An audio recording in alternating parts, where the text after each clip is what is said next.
What if I told you that a cartoon with cute characters traumatized an entire generation so much that when they hear the name Happy Tree Friends, they get PTSD of these cute animals dying in the most brutal ways imaginable? Happy Tree Friends is one of the few animated series that have managed to become famous all over the world by shocking, disturbing, and even amusing people. Launched in 1999 by Mondo Media, this web series became a part of internet culture by showcasing extreme, cartoony stories full of gore, and for years, it thrived as one of the internet's most viral animations. But how did a show like that gain international fame? And why did it eventually fall into obscurity? Are you responsible for its fame?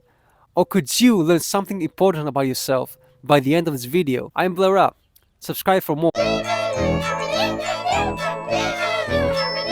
In the late 1990s, Flash animation was emerging as a new tool for creators looking to bypass television networks. Mondo Media, an independent animation studio, saw potential in this and had the idea for a series. The idea was to create something innocent but filled with unexpected gore and contrast that would set the internet on fire. Every episode followed the same formula. These colorful cutie characters doing something normal, then dying like a Chinese man on live leak videos. For example, I remember like a video of a cute pink character having a lemonade stand and her head was chopped off by the end of this video. Her eye was just sliced in half and used for a fucking lemonade. Like, what the fuck was wrong with the shock factor became its primary appeal, as no character was safe, and each episode tried to be better from the previous one in terms of brutality. You sick people, like what? Why would you release this on fucking YouTube? Now, by no surprise, Happy Tree Friends found its audience almost instantly. During the early 2000s, the internet was changing from niche communities to mainstream platforms, and the cartoon thrived in its change. Platforms like Newgrounds and Atom Films became testing grounds for bizarre, edgy content. Happy Tree Friends stood out amongst the chaos. And then came YouTube. In 2005, YouTube's launch gave Happy Tree Friends a second wind.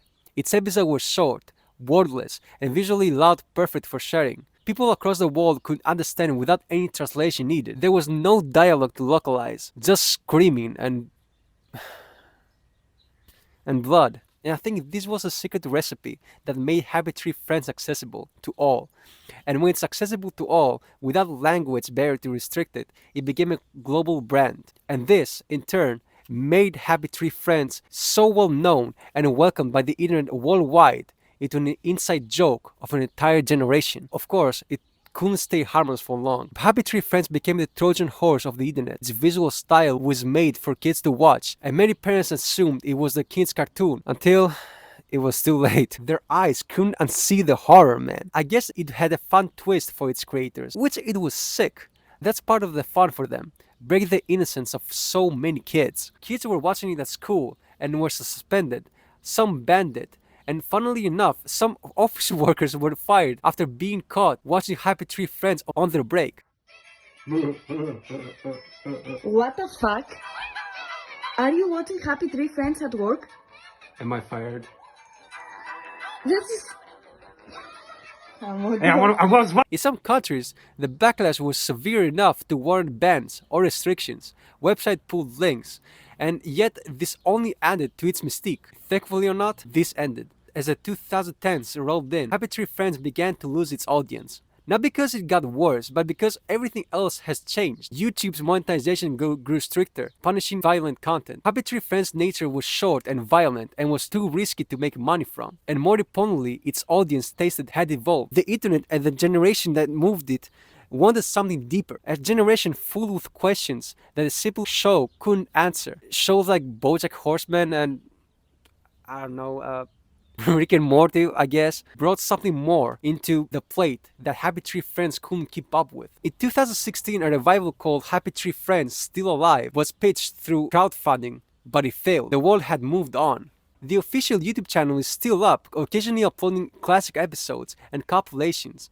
While new content is rare, some are still tuning in, and there's still merch out there. You can find the occasional plushie or a sticker online, and some others are making their own Happy Tree Friends inspired animations on TikTok, YouTube, and fan forums carrying the mess that is the show. Somewhere in the underground corners of the internet, this fandom still breathes. Now that our generation has grown up, it's time to ask the big question though. Why did Happy Friends become so popular? Why did millions of people around the world keep clicking on that shit?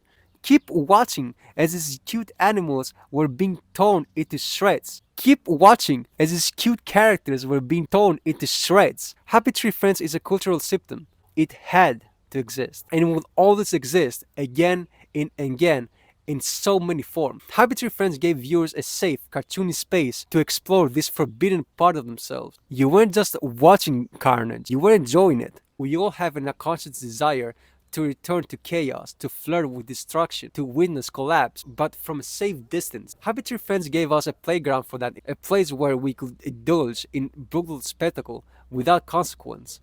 It was a safe space to explore something deeply unsettling. In a way, watching those characters suffer was like watching your own bottled up rage and anxiety being externalized and punished.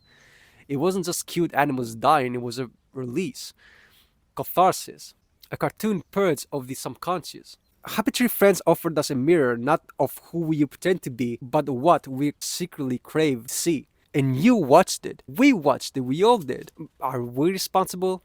Maybe. We can't blame ourselves for something innate, but we are responsible for our fantasy that we invest in. The show may not be making headlines anymore, but its influence is still visible in everything, where the young are discovering it and the old remember its horror. That's all. See ya. Love ya.